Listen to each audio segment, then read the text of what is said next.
Wits University has turned 100 years old, and the Vice-Chancellor, Professor Zeblon Vilakazi, is with me in studio. Before we talk about Wits, and it's a great story. Yours is a great story. How does a kid who's the youngest of 8, growing up in a township, end up working, becoming a nuclear physicist, end up working at CERN in Geneva, which I think is every scientist's dream, or certainly those scientists in that area? That's a journey, that's a path that we just got to unpack first before we talk about your institution. First, thank you for having me, Alec. We'll dispense with titles, call me Zeblon, just to allow for the flow. First, my youngest brother will be very chuffed by this. I'm the last but one. Last but one, Yeah. okay. 7 of 8. 7 of 8, yeah. I'm sure he'll be more than happy to have moved up the pecking order. But it's all about two things, and I think it's all about basics. I mean, something that we as South Africans must learn, and my story is not unique at all. It's about family, it's about discipline, it's about dreaming, which this country has not yet done in a while, and resilience and determination. I don't think that I got here because of any special talent, but partially because I've been lucky, Alec, that I had incredibly dedicated teachers, who didn't earn much but took teaching as a profession. And I think to me the primary goal of changing South Africa, if my example can be a showcase without talking much about myself, is about going back to basics, education, ECD, early childhood development. But I'll give you an example. I mean, South Korea, North Korea, sorry, for faux South Korea, in 1950, after the 1950s, after the Korean War, 3 million starving, countries devastated, right? No natural resources. China bordering it in the north, a playground of all the geopolitics. What does it do? They decide on one thing, that the center of society, apart from parents and institutions, is the teacher. They took teaching very seriously. A teacher in Korea, I've been told, was more venerated than a professor, because a professor already comes from the hands of a teacher. And I think if we're to move the teaching profession to the core of society, in terms of not just giving young people content, but teaching them good social civility, because society is not built on just our technical skills. We need all those soft skills that we developed from the formative ages between 4 and until say 18. I think our society will be better in terms of how we deal with all the social challenges we face: gender-based violence, crime, theft, lack of moral rectitude. Is that your story? Was your story About one teachers. of teachers who took an interest in you? Yeah. You're gifted. There's no question you're gifted. Did they recognize that? And because you are gifted in an environment where teachers don't always get gifted kids to deal with, that they took a special interest in you? A bit of tough love, which I will not recommend nowadays. I mean, because I'll get into trouble with the Human Rights Commission, that obviously those days, those teachers actually knew how to discipline kids, sometimes in a very heavy-handed way. We all of our generation. We remember. remember that. So obviously, I mean, some of the excesses in terms of those instruments I wouldn't recommend, but a bit of strictness is important as well. That there must be that power relations between the master and the apprentice, and those have broken down. Those boundaries have broken down, and I think we are reaping the whirlwind of breaking down those boundaries from the 1970s, 80s up until now. Do you read Jordan Peterson? Have you read any of his work? I do follow him. Do you agree with, because he talks a similar language? I would be a little bit embarrassed if I was to be told that I actually speak the same language. I'm not a psychologist. Well, he but talks I'm about just, discipline. He talks about self-discipline as a basis from which to Yeah, but I wouldn't develop. attribute that to Jordan Peterson. I think that's just basics, right? I mean, maybe the way he articulates it, I mean, that is what you grew up, Obviously, you cannot translate that to modern times. Things have changed. But I do occasionally follow him, but obviously I wouldn't know as much about his work or as you would, but I will have a look at his work. PhD at Wits. Yeah. How does it feel going back to Wits as the CEO? You guys call it CEO, Vice-Chancellor. CEO, We and the business world would call it a CEO. it's been I suppose, closing the circle.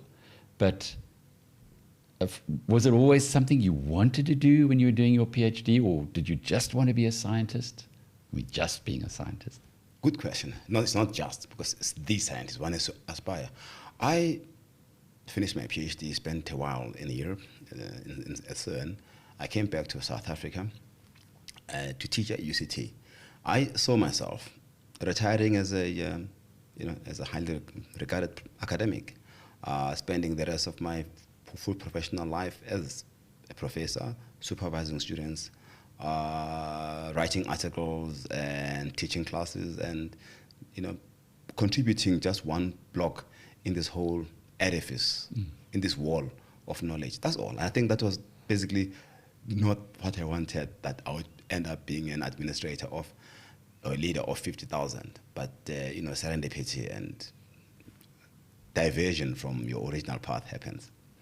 So was there part of you that wanted to be a manager when you, because one doesn't, often, and Wits is really good at this, it's developing chartered accountants who've become great business people, Brian Joffe and Stephen Kosovo. I mean, the list is so long. It's done well at Wits, but you don't often hear of scientists who become CEOs, especially of big organizations like that. Is it normal in academia? In academia, it's normal for someone that academics respect, I guess, because as an academic, you have a senate. I mean, you don't have. I'm a CEO, yet at the same time, I'm a first among equals. They say in Latin, prima inter pares. Because as a professor, I am also subservient to the Senate, which is the university parliament. So I'm the first among the senators who are full professors. I mean, you've got some of these academic superstars that some of them, during COVID, you saw them, right? Lieberger, and many others. So therefore, as an academic, you are first among their equals. You chair the Senate. They're the ones who recommend you to council. And therefore, you are accountable to people who report to you in a way. So it's quite a circular process. And that's how the academy has been like. So at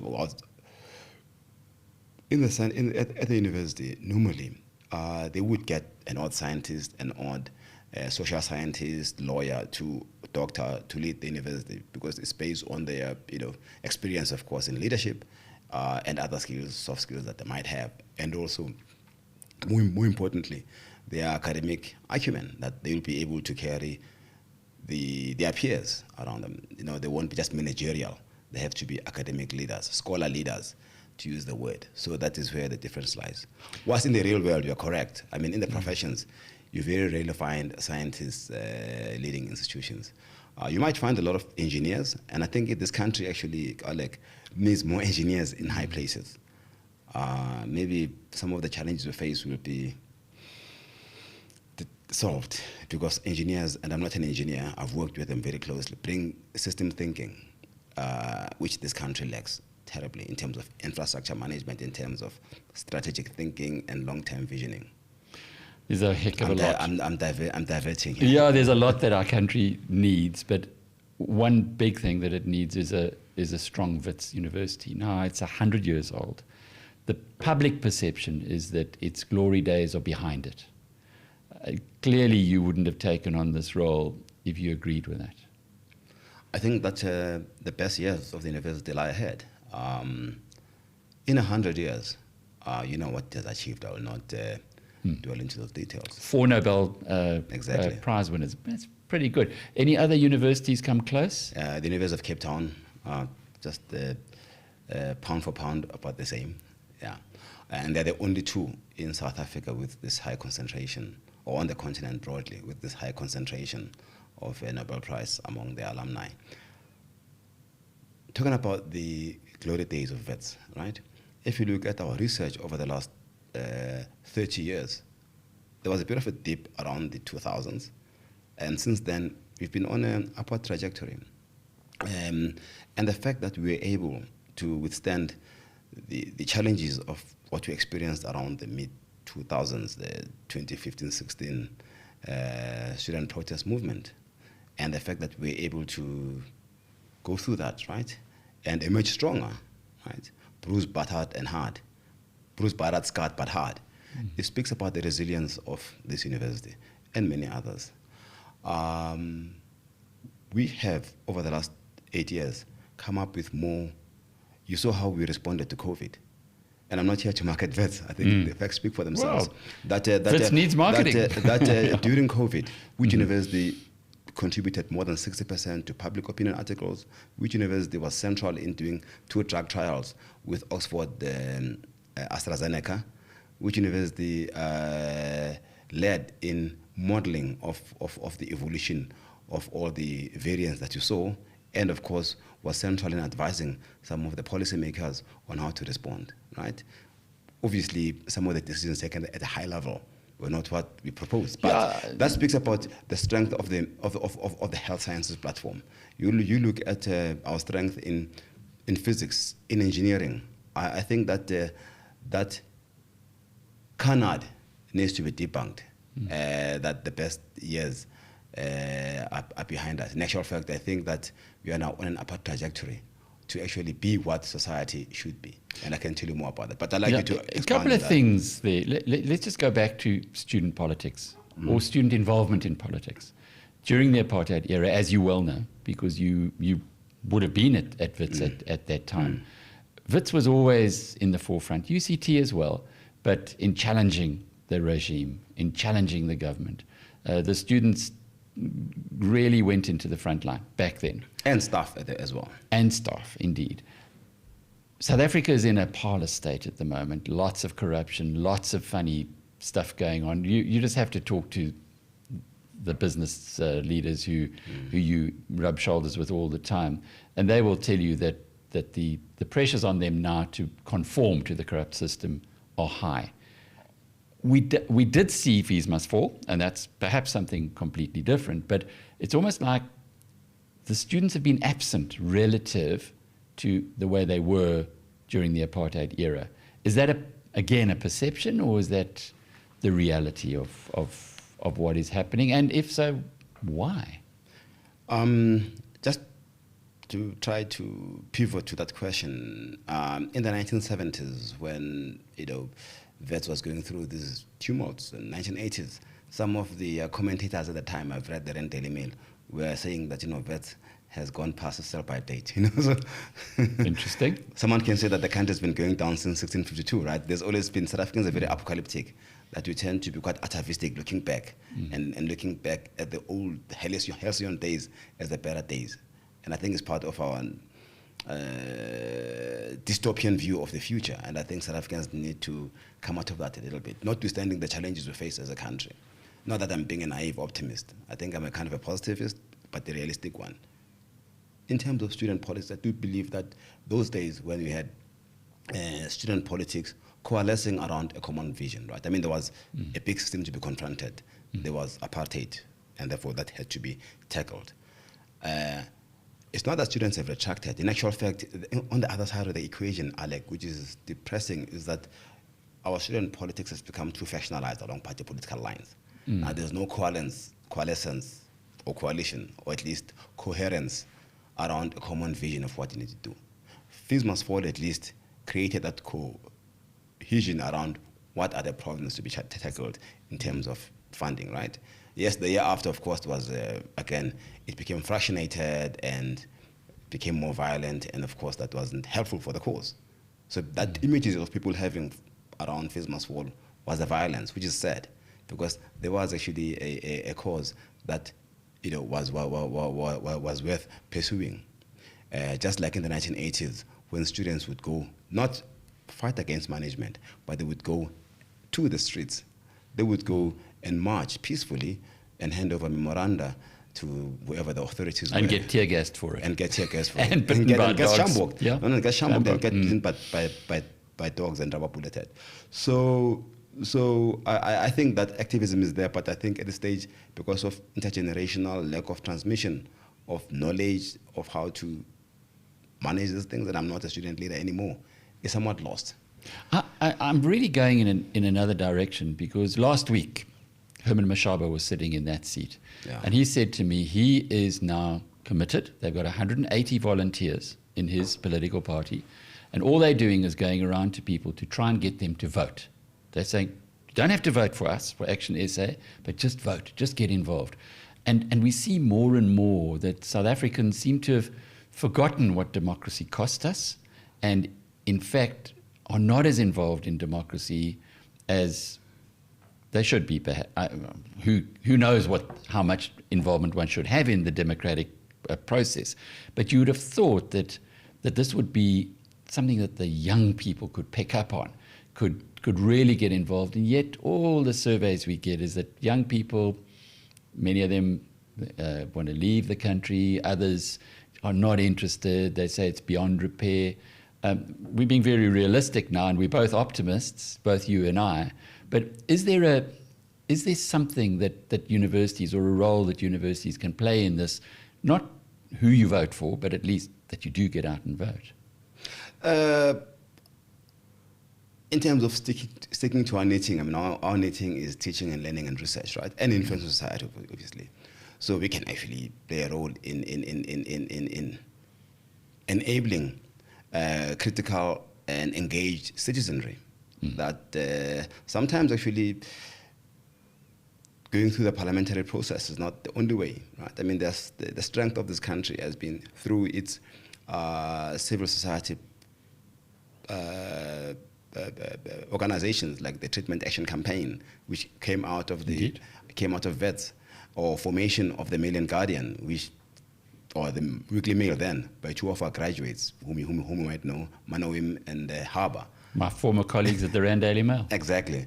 You know, there's a lot more that we can do out of our agency than just purely relying on what is, quite frankly, and as one has spoken about, an electoral system that these young people that you spoke about have walked away from, given the fact that they've got pressing issues around 40% unemployment.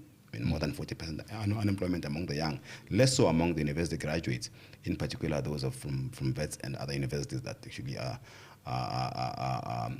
seen to be leading. But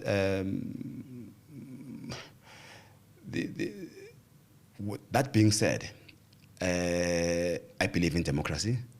As Churchill said, it's a very faulty system, but it's the best system that we have. You know, what do we have without democracy?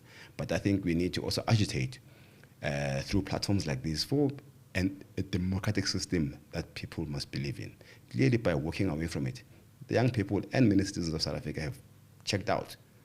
I respect Mr. Mashava's energy and his vision, but I think that is we need to seriously look at how we develop the confidence in our democratic processes. Then people will check in.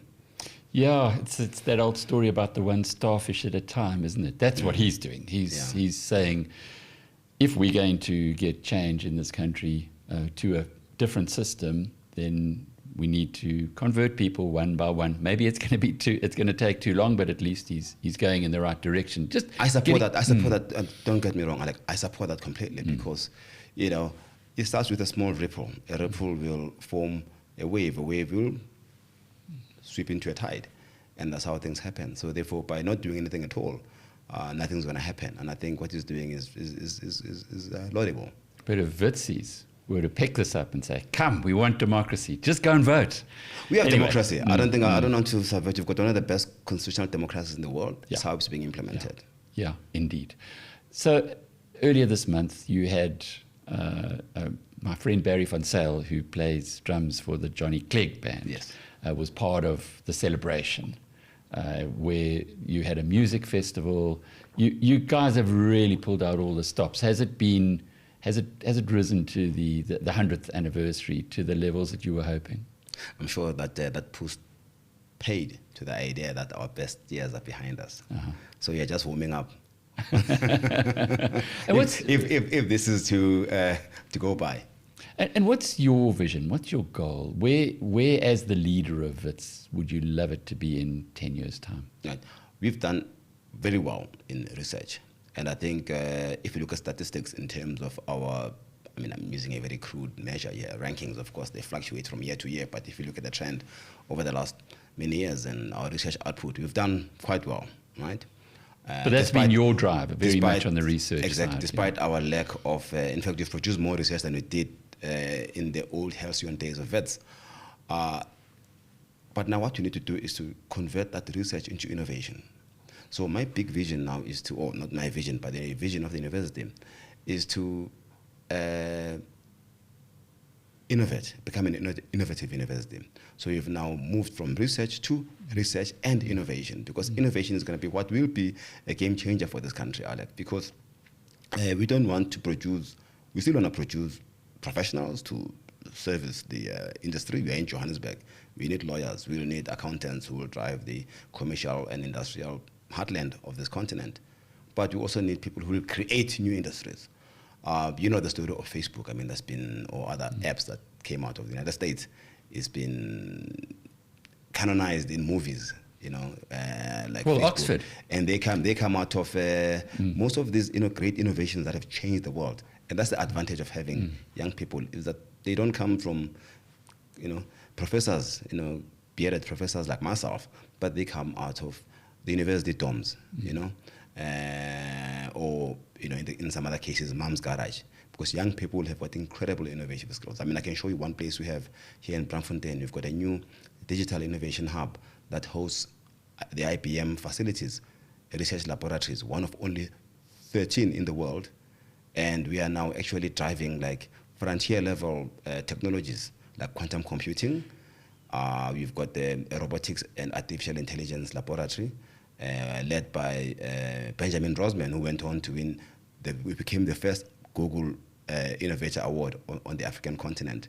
These are like youngsters who are actually, coming from diverse backgrounds, who are actually almost at the bleeding edge. It's a story you don't like to talk about much, but it's a story that is happening.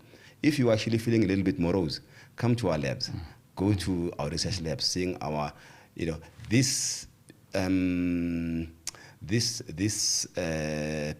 homecoming that we had, both from the artistic side and from the laser display we did on the walls of our great hall, and the planetarium that we showed those that were old vets, indicated not only our great achievements of the past, but the great work that's being done now by these scientists, engineers, social scientists, working quietly, writing quiet papers, not out there with loud hailers. So I think that, to me, is we need to now make sure that we, in the next 10, 15, 20 years, have a system that allows us to spawn new industries that will scale, that will grow to scale.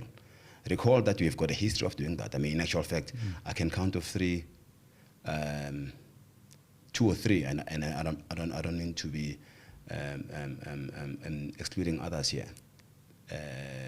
Unicorns that have come out of Wits, Investec, Discovery, not directly out of Wits, but by Wits graduates, and Liberty Life, just to name but a few. Yeah. So these are like major, financial unicorns that have come out. So now you need to come with similar digital unicorns. You mentioned the innovation and actually turning that into something practical. Oxford's done that very successfully with investors. Have you got something similar? Exactly. Yeah, we've established now what is called the Wits Innovation Center. That is modeled along the same lines as the Deshpande Center at MIT, and which is where I was 2 weeks ago. And you have a partnership with MIT and the Oxford one. Because, I mean, that was actually for Oxford in particular, because Oxford is a very conservative, 800-year-old institution, right? Where basically, as you know, the British, money is among the British dons. Money is like sneered at. Yes. And that conversion over a short period of time, that instead of driving an old battered modest miner, and to driving a Porsche, is not something to be sneered at. And I think there's been that cultural shift. And I think that's also now is beginning to, I'm using kind of simple superlatives here. Are you getting locals to invest in it? Because that's where Oxford has really broken through. Although I know Magda Wazikcha is one of the big investors. The Signia owns 18% of the company that did the AstraZeneca vaccine.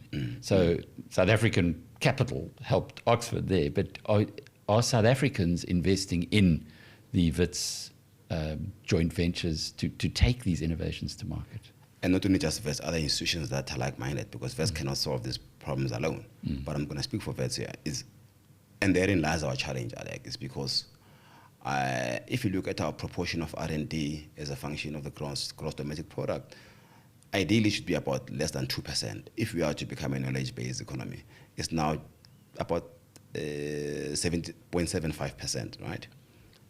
And largely covered by state. So the proportion of the industrial R&D has dropped over the last 20 years. So you've seen a divestment of industry from South Africa. So therefore, my clarion call for industry is to reinvest back. Especially Wits was actually founded by industry. And I think that there has been that chasm between the university and industry. Maybe the universities became too ivory towerish, and through the innovation center, through creation of the spaces and establishing the industry advisory board for the faculties of engineering, for example, and in built environment, will help in bridging that chasm. And I think that is where we are pivoting towards. So therefore, it's both our fault for becoming too academic maybe or ivory towerish, and of course, would be most appreciated for industry to play a role. I mean, I'll give you an example. The development of the Apollo projects was because of the state. IBM partnered with MIT to develop the Apollo guidance computers. In fact, they outsourced it to MIT, making MIT the leading computer department in the world. It's almost like you've got these incredible minds that are not being wasted, but not being the potential not being properly fulfilled. And Wits in particular, with your background with the mining industry, and we know we've got the best miners in the world, we can say that. Absolutely. And primarily, I suppose, because of the role of Wits. But just to close off with a subject close to your heart, quantum computing. Now, this is something that I only was exposed to for the first time properly at Davos this year in May. And I know you attend the World Economic Forum as well. This is something that is going to answer all the questions that we can't answer at the moment, quantum computing. How did Wits get focused on this to be, as you said earlier, one of the only 13 points in the world? It is largely thanks to, we had capacity already. You've got a very strong physics department. We also partnered with IBM, which established that lab. So basically, IBM Research Lab. And thanks to the leadership of my counterpart at IBM Research Africa, Dr. Asefa, who approached me and said, you know what, IBM has made this huge breakthrough in New York in terms of at least thinking about making it possible for us to have some idea of a quantum computer. Because when I was doing as a young academic, I thought quantum computers were moonshine, like nuclear fusion. Yeah. Would it ever happen? Yeah. So I think the last 10, 15 years have been quite remarkable. Even I am actually a recent convert as well. And then we started putting together a program to say what we can do, despite the fact that the technology is currently in its hype form, right? At least build enough capacity so that by the time the computer starts becoming, as Gardner points out, starts becoming practical, then it can be implemented. For now, we are transitioning from being a physicist's dream, and then sooner or later it's going to be an engineer's nightmare. Because what do engineers do? They have to make sure that you have a quantum computer that works, that is commercializable, and that can be applied to industry to solve a plethora of the problems that we have. And that I cannot predict when that will be. But we don't want, as Africans, to be always caught in the back waters of these technological evolutions. Luckily, with these industries, we are able to leapfrog, right? And I think that with Wits now partnering with IBM, and the fact that I'm pleased to report that the National Department of Science and Innovation has given us 53 million rand to establish a national platform with Wits as a hub for us to drive these quantum computing and technologies, to address some of the problems that will ensure that at least we don't fall far behind in this new race, basically, the techno race that is led by the United States, Europe, and to an extent, some of the Asian countries. Okay, I'm putting you on the spot now because this is important from an investment perspective. Quantum computing is going to, for instance, change the whole cryptocurrency world. Quantum computing will just break all of the current codes. How long are we away from the practical implementation of it? Gartner, right? Gartner predicts that by the mid-2040s, you might start seeing the practical implications. And mid-2040s, maybe for you and I, is quite a long runway, but in terms of tech development, is right in front of us. It's just 20 years away, right? That's according to Gartner. And Wits has got the brains, you've got the tools. You've got the networks. Who knows, it could be another cradle of mankind moment. Voila. Professor Zeblon Vilakazi is the Vice-Chancellor of Wits, and I'm Alec Hogg from BizNews.com.